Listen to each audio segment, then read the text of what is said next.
Olá, os integrantes do grupo são Andressa, Aressa, Marcela, Gustavo, Daniele e Mariane. Hoje a gente vai abordar um pouquinho sobre as drogas e como a gente pode enfrentar essa problemática social.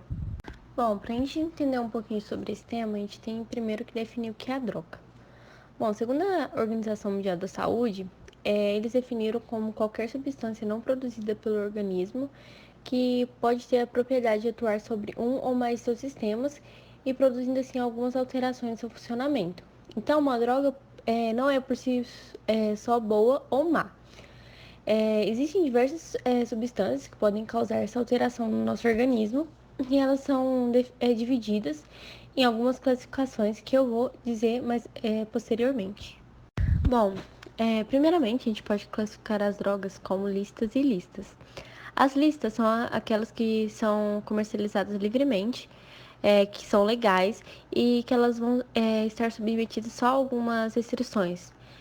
Um exemplo é o álcool e o tabaco, né, que eles só são comercializados para adultos maiores de 18 anos. E no caso de medicamentos também, alguns eles só podem ser adquiridos por meio de prescrição médica e as drogas ilícitas são aquelas que são proibidas perante a lei, né?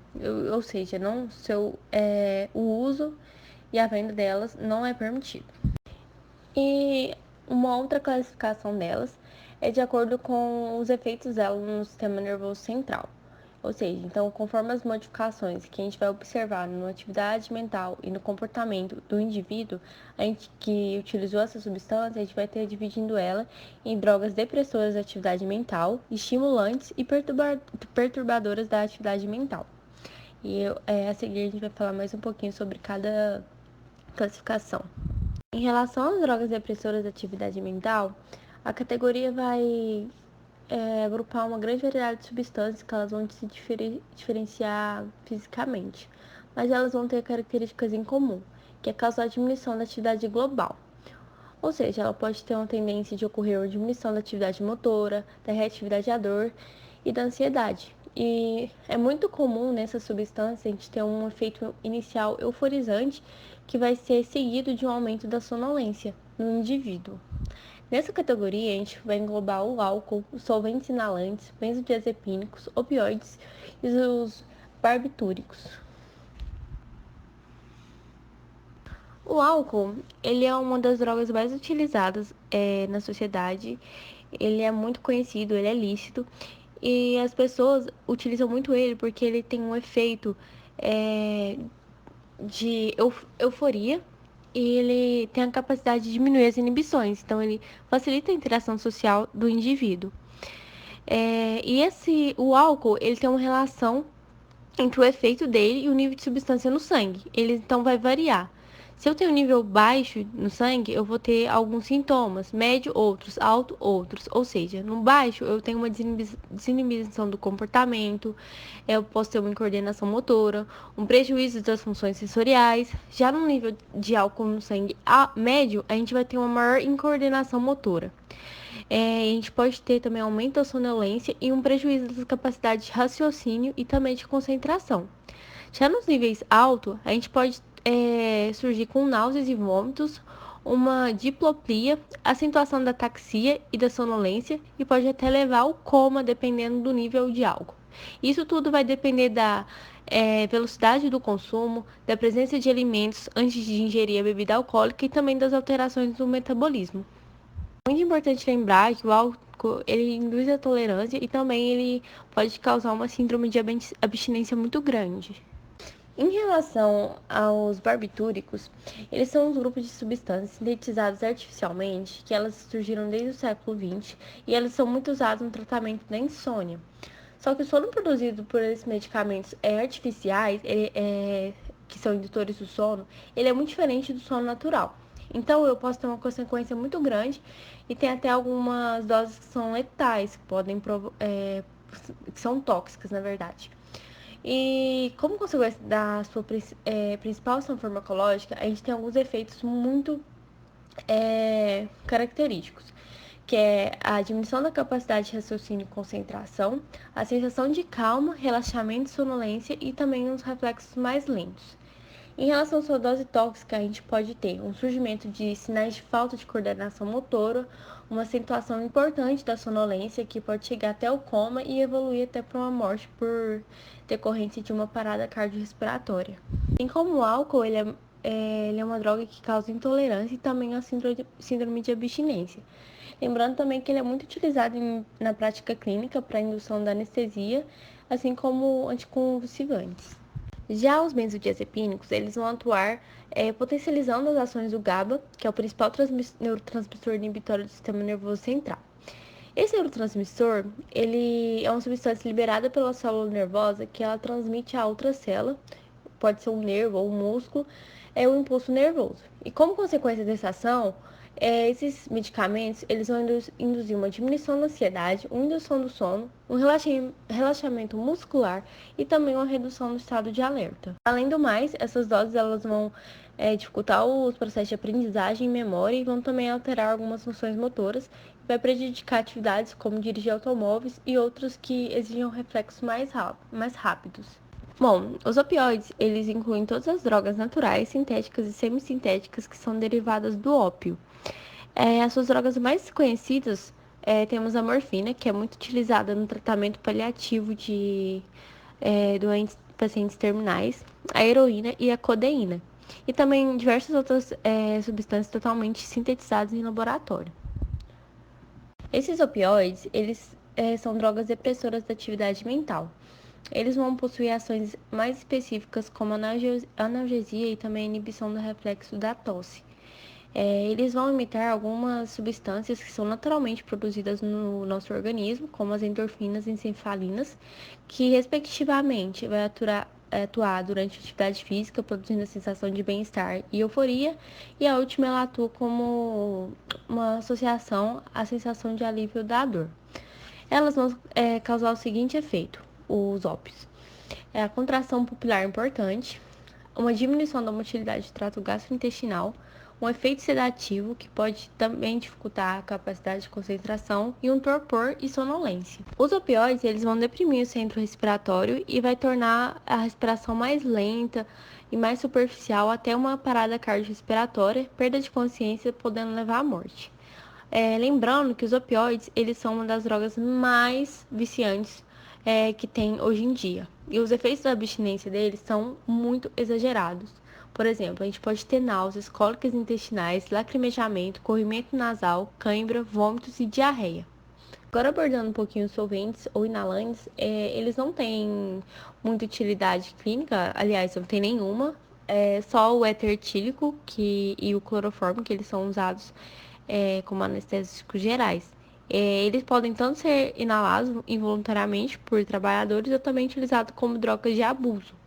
Eles são muito conhecidos como lança-perfume, cheirinho ou loló. E esses efeitos eles têm início bastante rápido após inalação, só que tem uma duração dessa sensação ela é muito curta, tipo, ela pode durar de segundos a minutos.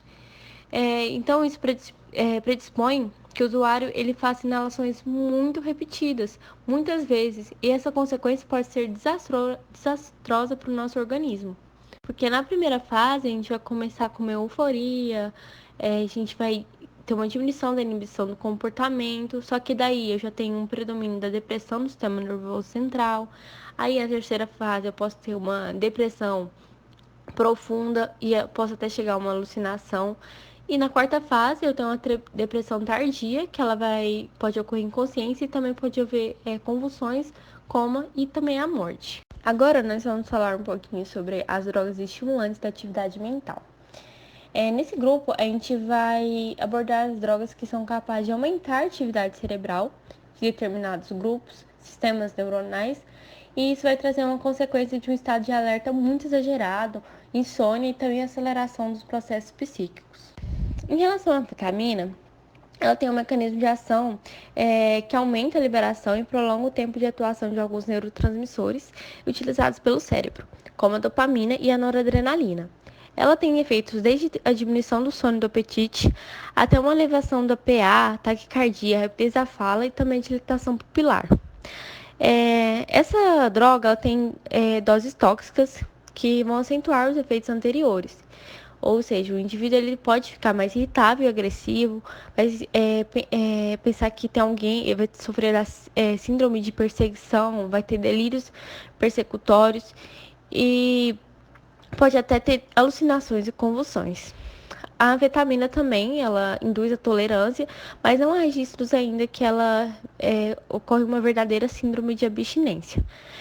Ressaltando também que ela pode ser seguida por sintomas depressivos, como a falta de energia, desânimo e a perda de motivação.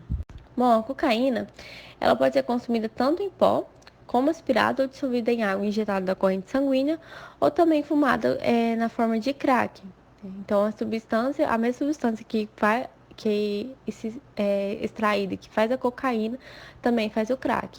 O crack, geralmente eles dizem que são fragmentos que restaram da produção da cocaína. A cocaína, é muito parecida com o mecanismo de ação da anfetamina, só que ela vai atuar sobretudo sobre a serotonina, além da noradrenalina e dopamina. Ela vai ter um efeito inicial muito rápido, uma duração breve, só que ela também são mais fugazes e intensos, dependendo da via de utilização, que é intravenosa ou também na inalatória, né, que é o uso do crack. Os efeitos do uso da cocaína é uma sensação intensa de euforia, de poder, tem um estado de excitação muito grande, uma hiperatividade, insônia, falta de apetite e também uma perda de cansaço muito grande. Apesar de não serem descritas nem intolerância e nem a síndrome de abstinência, cada vez mais se observa-se um aumento da dose nos dependentes. Os dependentes são os consumidores. E, em particularmente, o crack, ele é uma droga altamente viciante. Não passa nem um mês, semanas de uso que aquele indivíduo ele já vai estar dependente do crack. E se eu tenho um aumento das doses, eu vou observar efeitos de irritabilidade, agressividade e também até delírio de alucinações, levando a uma psicose cocaínica. A gente pode observar também aumento da temperatura e convulsões, e isso pode levar até a morte. Além de tudo, o uso dessa substância ele pode levar a um aumento do fator de risco de infarto e também de acidente vascular cerebral, tanto isquêmico como hemorrágico. Já o tabaco, ele é um dos maiores problemas de saúde pública no Brasil e em diversos países, tanto é devido à licitude desse produto. Ele é uma das principais causas de doenças e mortes evitáveis, e os seus efeitos vão desde doenças cardiovasculares, como infarto, AVC e morte súbita, doenças respiratórias, onde temos efizema, asma, até uma doença pulmonar obstrutiva crônica, e também diversas formas de câncer, desde o pulmão, boca, laringe, rim, bexiga, útero, são vários. E além de todos esses efeitos, eles também vão atuar sobre a função reprodutiva da mulher, podendo ter uma redução dessa fertilidade, um prejuízo no desenvolvimento fetal e um aumento também do risco de gravidez ectópica, além de até um abortamento. E também vale ressaltar que os fumantes passivos, que são aqueles que inalam a fumaça daquele fumante, aquelas pessoas que inalam passivamente, elas podem ter um risco ainda maior de ter algumas doenças relacionadas ao uso do cigarro.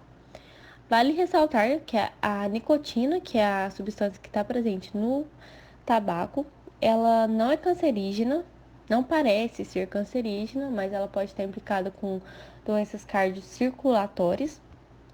E ela é a principal substância que vai provocar dependência, mas ela não vai estar associada a alguns problemas de saúde provocados pelo cigarro, que também tem diversas outras substâncias dentro dele. Bom, lembrando aqui que o tabaco ele foi colocado como uma droga estimulante, mas ele também se encaixa como uma droga depressora, porque ele tem um efeito estimulante anterior, seguido de um efeito depressor no fumante. E a cafeína, que é amplamente utilizada por quase toda a população, ela é um estimulante do sistema nervoso central, menos potente que a cocaína e que as anfetaminas. Ela vai ter um potencial de induzir uma dependência que vem sendo bastante discutido nos últimos anos. Ele surgiu até o termo cafeinismo, que ele designa uma síndrome clínica associada ao consumo importante da cafeína, que ela vai caracterizar uma ansiedade, com alterações psicomotoras, um distúrbio do sono e até mesmo alterações de humor. Bom, neste grupo de drogas, a gente classifica elas como uma droga que tem diversas substâncias e que vão promover uma alteração na atividade mental. Elas vão promover fenômenos psíquicos anormais no cérebro e que podem resultar em até alucinações e delírios. Quais são essas drogas que podem promover essa atividade mental de forma disfuncional? É a maconha, o LSD, o êxtase, que é conhecido também no meio científico como metanfetamina, e os anticolinérgicos. Bom, e tem os efeitos agudos e os efeitos crônicos, né? Como que a gente pode diferenciar essa percepção dos dois? Os agudos é aquele efeito que vai promover uma sensação de bem-estar, né? Um acompanhamento de calmo, um relaxamento, a pessoa vai sentir menos fadiga. Enquanto em outros casos também no agudo, ela pode promover uma angústia, um aumento da ansiedade e até mesmo o medo de perder aquele autocontrole, sabe? Então, tirando mesmo da realidade, essa é a manifestação aguda, é o pico do efeito psíquico. Ou seja, há uma perturbação na capacidade da pessoa de calcular mesmo o tempo e o espaço, de realmente prejuízo na memória e na atenção. Já o crônico é aquele efeito que vai se mostrar dias, meses e anos após o uso, né? Então vai ser a consequência daquela droga. E o que, que ela vai resultar nessa consequência? Vai interferir na capacidade de aprendizagem e de memória. Em alguns casos, também pode ser tão grave que a pessoa vai se ver sem ânimo, sem motivação.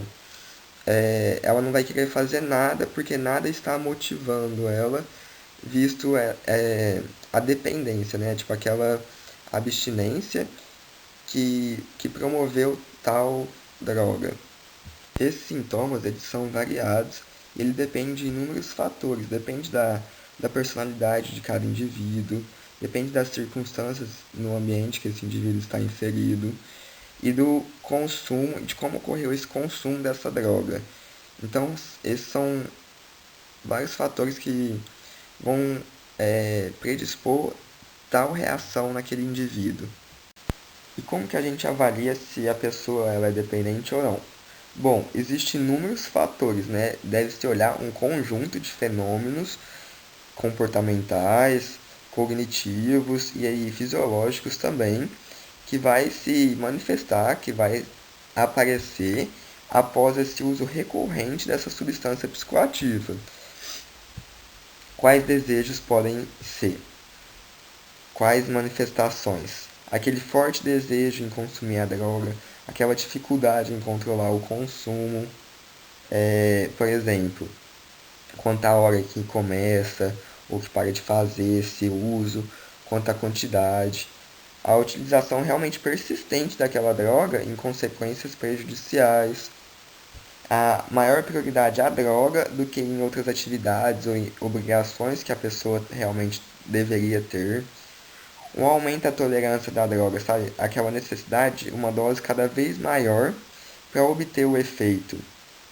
Aquela síndrome da abstinência, né?